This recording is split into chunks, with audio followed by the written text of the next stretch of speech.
Imagine this. A man walks through a crowded market. Someone bumps into him, spills his drink, and without apology, keeps walking. Most people would flare up with anger, lash out, or carry that irritation all day. But this man, he simply smiles, takes a deep breath, and keeps moving forward, completely unshaken. Why? Because he has discovered a secret so powerful, it changes everything. No one can make you angry or bother you unless you give them that power. This isn't about ignoring the world or pretending everything is perfect. It's about reclaiming control over your own mind and emotions, building a fortress of peace so strong that no insult, slight or bad day can penetrate it. Today, you're about to learn how to unlock that freedom, the freedom to stay calm, centered, and unbothered no matter what life throws at you. Because the moment you stop giving your power away, everything changes. Years ago, there was a man named Viktor Frankl, a renowned psychiatrist and Holocaust survivor. While imprisoned in one of the most brutal concentration camps in history, Viktor witnessed unimaginable cruelty, suffering, and injustice. Every day, prisoners faced dehumanizing conditions designed to break their spirit and crush their hope. But Viktor made a powerful choice.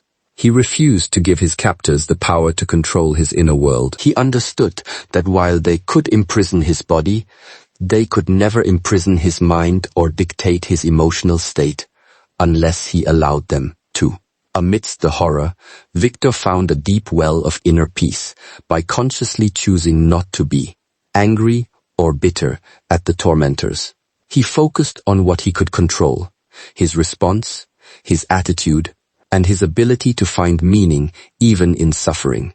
This choice didn't make his circumstances easier, but it made him unbreakable. Chapter 2. How you are programmed to react. After surviving the camps, Viktor went on to teach the world that true freedom is not freedom from hardship, but freedom from being controlled by how others treat you. His story is a living testament that no one can make you angry or bother you unless you give them permission, and that your greatest power lies in mastering your own mind and emotions. Most people go through life like emotional puppets, every string pulled by traffic, toxic people, passive-aggressive comments, or a memory that still stinks. One look, one tone, one rejection, and boom, they snap. But here's the truth nobody told us growing up. You are not obligated to attend every argument you're invited to. You are not required to absorb every insult thrown your way, and you are not weak for walking away. You're wise. The strongest person in the room isn't the loudest. It's the one who stays in control when everything around them is trying to break it. So, if you're tired of being triggered, tired of wasting your energy, tired of giving other people power over your peace, this message is for you. Because today, I'll show you how to stop reacting and start mastering. How to rise above the noise, ignore the bait, and walk through chaos untouched. This isn't about becoming passive. It's about becoming powerful. Every time you lose your temper, every time someone gets under your skin, they win. Not because they're stronger, smarter, or better, but because you gave them something they didn't earn. Control over your state of mind. See, anger isn't a reaction. It's a choice. And the most dangerous thing about it, it feels justified. But what if you could take that power back? What if you could walk through the world unshaken, untouchable, unbothered? Because your peace no longer depends on how others act, speak, or treat you. I'm going to show you how to build a mind so calm, so centered, so bulletproof that no one can steal your peace again. Not your boss, not your ex, not even your own thoughts. Control is internal, not external. And the day you truly understand that is the day your life begins to change. Chapter 3. The root cause of emotional triggers. Most people go through life believing that their peace is held hostage by circumstances, people, or unpredictable events. But the truth is simple. No one can press your buttons if you disconnect the panel. That panel is your emotional wiring, your triggers, your insecurities, your need for validation. And as long as you let the world have access to it, you will always be reactive, always vulnerable to chaos, always at the mercy of someone else's behavior. But the moment you realize that control doesn't come from forcing others to act right, but from teaching yourself not to lose your composure when they don't, that's when you reclaim your power. You can't control what people say. You can't control how they treat you, how they think about you, or whether they recognize your worth. But what you can control is whether you give them the privilege of affecting your state of mind. Every time you let someone's words ruin your day, you hand them a piece of your power. Every time you explode over someone's attitude, you make them the author of your emotional script. And what most people never realize is that this reaction isn't caused by the event. It's caused by the meaning you assign to it. Someone cuts you off in traffic. Do you explode, or do you breathe and keep going? Your boss criticizes you harshly. Do you spiral into self-doubt? Or do you take what's useful and let the rest fall off? The difference is not in the event. It's in the mastery of your own emotional control panel. This is what emotional freedom looks like. Not numbness, not avoidance, but conscious response. You don't become unbothered by pretending things don't affect you.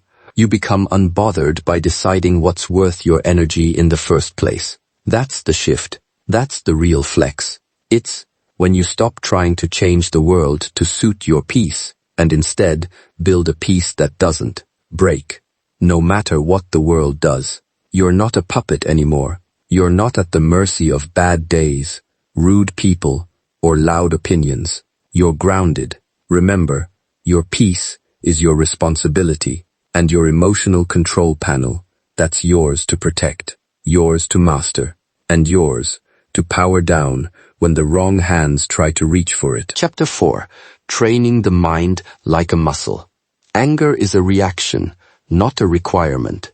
And once you understand that truth, you begin to experience freedom on a level most people never reach. See, the world will always throw stones, words, judgments, disrespect, misunderstandings, betrayal. But you don't have to go to war every time someone hurls one your way. That's the trap. That's the setup. Because the moment you feel obligated to respond, to defend, to prove yourself, you've already lost control. Not just of the situation, but of yourself. Anger is loud. It's explosive. It feels powerful in the moment. But most of the time, it's just you handing over the keys to your peace because someone hit a nerve. But what if you didn't react? What if you could see it, feel it, notice it, and still remain calm? That's where your power lives. Because just because something happened doesn't mean it has to own you. You are not your triggers. You are not your impulses. You are not a slave to the moment. You are a conscious being, and you have the authority to decide in real time whether this situation deserves your energy or your indifference. You can observe without absorbing. You can acknowledge without attaching. That's the secret most people miss. They think being unbothered means you didn't feel it, but real strength is feeling everything and still choosing your higher self. The most powerful people don't yell. They pause. They process. They protect their energy like it's sacred, because it is. Think about how many times you've gotten angry, lashed out, or held on to resentment, only to later realize it wasn't worth it. That it only drained you while the person who triggered it went on with their day. That's because anger might feel righteous in the moment, but it usually burns the one who carries it. And if you live your life always needing to respond, always needing to get the last word, always needing to set people straight, you're not protecting your dignity. You're leaking your power. The truth is, peace is louder than anger. Restraint is strength. And walking away unbothered and unshaken isn't weakness. It's wisdom. So the next time life throws a stone, ask yourself, is this a battle worth my energy? Is this a hill worth dying on? Or is this just another opportunity to prove to myself that my emotions are mine and mine alone to command? Because once you learn that anger is optional, you stop being controlled by the noise around you and start mastering the stillness within you. You teach people how to treat you, not with your words, not with your intentions, but with what you react to. Chapter 5. Distancing from negative energy. Every time you overreact, you're not just expressing frustration, you're rewarding bad behavior with your attention, your energy, and your emotional availability. That's the paradox most people never realize. The more you explode, the more power you give away. The more you argue, the more validation you offer to the very behavior you want to stop. Because attention, whether positive or negative, is still fuel. And when you lose control, when you yell, snap, or shut down, you're telling the other person, you've got access to my emotions, you can pull my strings, you can shake my peace. But the truth is, you decide who has access to your emotional real estate. People will test boundaries. People will poke, prod, and provoke. Not always maliciously, sometimes just out of habit or ignorance. But it's your reaction that teaches them whether or not they can keep doing it. Stay silent when someone disrespects you and you floor. Stay silent when taught them that disrespect is acceptable. Overreact when someone provokes you and you've taught them exactly how to get under your skin. Either way, your response, or lack of one, becomes the blueprint for how they'll treat you next time. That's why emotional discipline is so powerful. When you learn to respond with calm clarity, or better yet, choose not to respond at all, you create a new standard. You send a silent, unshakable message. My peace is not up for negotiation. Some things don't deserve your voice. Some people don't deserve your explanation. And some battles are beneath the level you've grown to. The most powerful person in the room isn't the one who talks the loudest. It's the one who controls the atmosphere with their presence, not their panic. So ask yourself, am I teaching people that I'm easily provoked? Am I showing them that chaos gets my attention? Or am I training the world, day by day, that my energy is a privilege, not a reaction? Because the way you allow others to treat you is ultimately a reflection of how you treat yourself. When you hold yourself to a higher standard of grace, restraint, and self-respect, others will either rise to meet it or they'll remove themselves. Either way, you win. So, stop feeding what you want to disappear. Starve the drama. Starve the disrespect. Starve the bait. And instead, lead with presence, not performance. That's how you take the wheel back and teach the world how to meet you at your level. Silence is a weapon. Use it wisely. Chapter 6. The Power of Stillness and Silence. In a world addicted to noise, where everyone feels the need to respond, defend, explain, and clap back, silence has become one of the most underrated forms of power. Because not everything deserves your energy. Some things, in fact, deserve your complete indifference. When someone tries to provoke you, to bait you into conflict, or to shake your sense of self, the most powerful thing you can do is nothing. No reaction, no explanation, just presence, just calm, just silence. Why? Because silence makes people uncomfortable, especially those who thrive on control. The moment they realize they can't trigger you, they lose power over you. The drama dies, the fire fizzles, and more importantly, you stay in command of your energy. Maturity is learning that not every insult needs an answer. Not every jab deserves a swing back. Sometimes the highest form of strength is restraint, and sometimes silence is louder than shouting. Think about it. When you respond emotionally, you give the other person evidence that they got to you. But when you remain still, when you remain composed, you create uncertainty. They don't know where they stand with you. And in that quiet, you gain control. Silence forces reflection. It exposes insecurity. It ends arguments that were never worth starting. And most importantly, it protects your peace, because your energy is a resource, and not everyone should have access to it. Some people speak just to provoke a response. Some situations are designed to knock you off balance. But you don't have to take the bait. You don't have to be loud to be heard. You don't have to fight to prove your power. Sometimes, walking away is the loudest statement you'll ever make. Sometimes, looking someone in the eye and saying nothing is more devastating than anything you could say. That's not weakness. That's wisdom.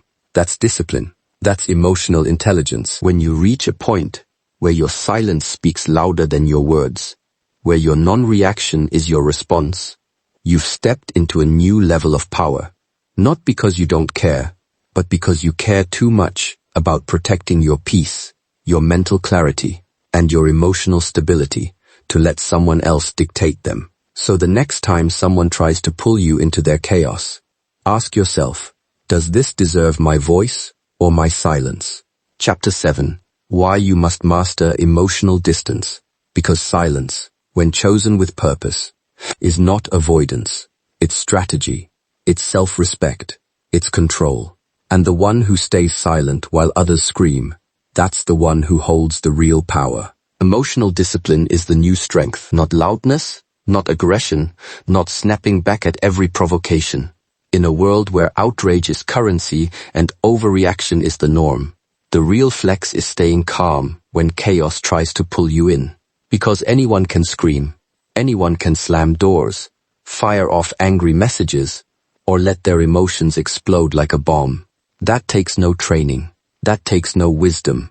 That's instinct. That's ego. But to stay composed when someone disrespects you, to keep your tone steady when someone raises theirs, to hold your ground when everything in you wants to strike back, that's real strength. That's power most people never cultivate. It's easy to act tough when you feel attacked. But true toughness isn't about how loud you can get. It's about how still you can remain when your peace is on the line. Emotional discipline means you no longer let people, circumstances, or even your own negative thoughts hijack your behavior. It means you can sit in discomfort without losing your center. It means you don't need to be right to retaliate or to win every battle, because you've already won the war inside. And make no mistake, that war inside is the one that matters. Every time life pokes you, every time someone tries to test you, you have a choice. React and lose control, or breathe and rise above. The strongest person isn't the one who throws the last word. It's the one who doesn't need to throw anything at all. They're grounded, rooted, unmoved. They don't let the behavior of others dictate their internal world. And that level of composure isn't weakness. It's mastery.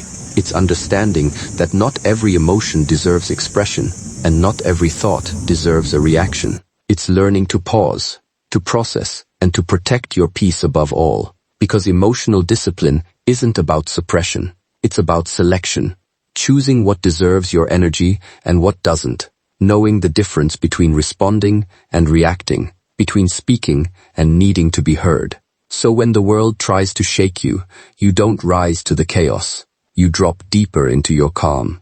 That's what makes you unshakable. Not because life is easy, not because people stop being difficult, but because you've developed the inner strength to remain solid no matter what. Chapter 8.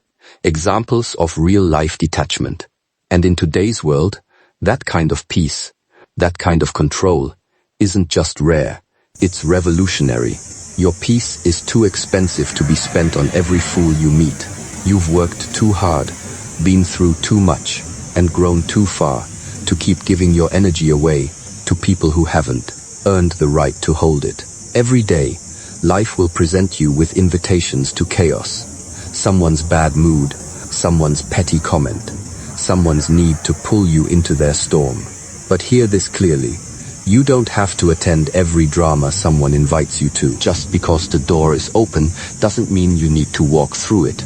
You owe no one your peace. You owe no one your presence. The moment you realize your energy is currency, you'll stop wasting it on people who can't afford it. Let them have their storms. Let them argue with themselves. Let them drown in their own noise.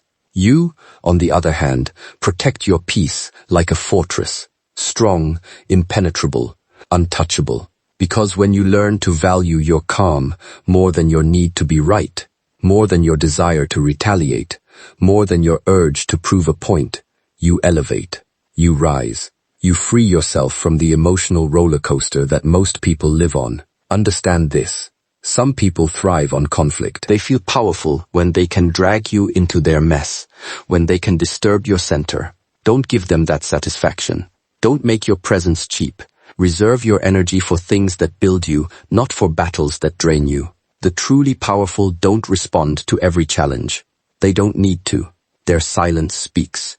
Their boundaries speak. Their refusal to engage in foolishness speaks louder than any argument ever could. And yes, people will try you. Life will test you. But the test isn't about them. It's about you. Can you stay rooted while everything around you tries to shake you? Chapter 9. How to shift attention and energy. When you let someone hijack your peace, dictate your energy, and steer your emotional direction, that's not strength. That's not control. That's enslavement to external chaos. And as long as your emotions are tied to someone else's behavior, you're living like a puppet, strings pulled by anyone with the power to irritate you. But the moment you realize that no one owns you unless you let them, everything changes. You start guarding your emotional keys like they are sacred, because they are. Your mind is your sanctuary. Your peace is your domain. Why give that power away so easily? Why let people who don't matter that much have such deep access to your inner world? Emotional independence is not about becoming cold. It's about becoming clear. It means choosing how you feel instead of being dragged into reactions. It means saying, I control how I move, no matter what they do. Because the reality is, people will push your buttons, but they can only trigger what you haven't healed. And healing means detaching, learning to observe without absorbing, to feel without reacting, and to walk away without needing to explain. Reclaim your keys. Your mood is your property. Your peace is not a public utility. It's a personal treasure, and you don't owe access to anyone just because they're loud, dramatic, or demanding attention. The more you invest in emotional independence, the less you become a prisoner of other people's behavior. You stop saying they made me mad, and start saying, I chose calm. You stop reacting and start responding. You stop getting hooked and start staying grounded. That's not easy, but it's necessary. Because without emotional sovereignty, you'll be pulled in every direction, every day, by people who don't even care about your well-being. Take your keys back. Lock your peace behind a door only you can open. And remember, the one who owns your mood owns your day. So stop letting that be someone who doesn't deserve the honor. You are not here to be emotionally managed by anyone else. You're here to own your energy, master your state, and protect your mind like your future depends on it. Because it does. Let go of the ego. It's the real trigger behind every flare of anger, every sting of hurt, every moment you feel bothered by what someone says or does. The truth is, it's not the insult itself that wounds you. It's the part of you that believes the insult, the part that needs to defend itself, prove its worth, or explain why it's right. That's your ego talking. The ego is fragile, always on guard, always ready to protect its identity by lashing out, shutting down, or internalizing pain. It thrives on conflict because conflict gives it something to fight for, a reason to justify its existence. But the soul, your deeper self, doesn't need any of that. The soul doesn't require validation, explanation, or retaliation. It simply is, whole and complete, beyond the petty games of pride and defense. When you realize that the real trigger isn't what was said, but the ego's reaction to it, you begin the process of true freedom. You start to detach from the need to prove yourself, to argue back, or to get the last word. Instead, you cultivate a space inside where the ego's sharp edges soften and lose their grip. This doesn't mean you become numb or indifferent to injustice. It means you rise above the need to react from a place of wounded pride. The more you feed the ego with defenses and retaliations, the more you stay trapped in a cycle of emotional turmoil. But when you choose to see beyond the ego's cries for attention, you step into a realm of peace and clarity. Chapter 10. Becoming emotionally untouchable.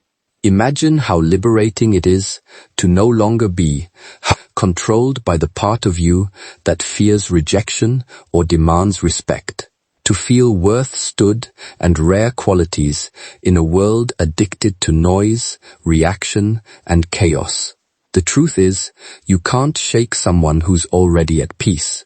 When you cultivate true stillness within, no external storm, no rude comment, no unfair criticism, no provocation can disturb your inner calm. Stillness is not a sign of weakness or passivity. It is the ultimate dominance over yourself, a demonstration of control that far surpasses any outburst or argument.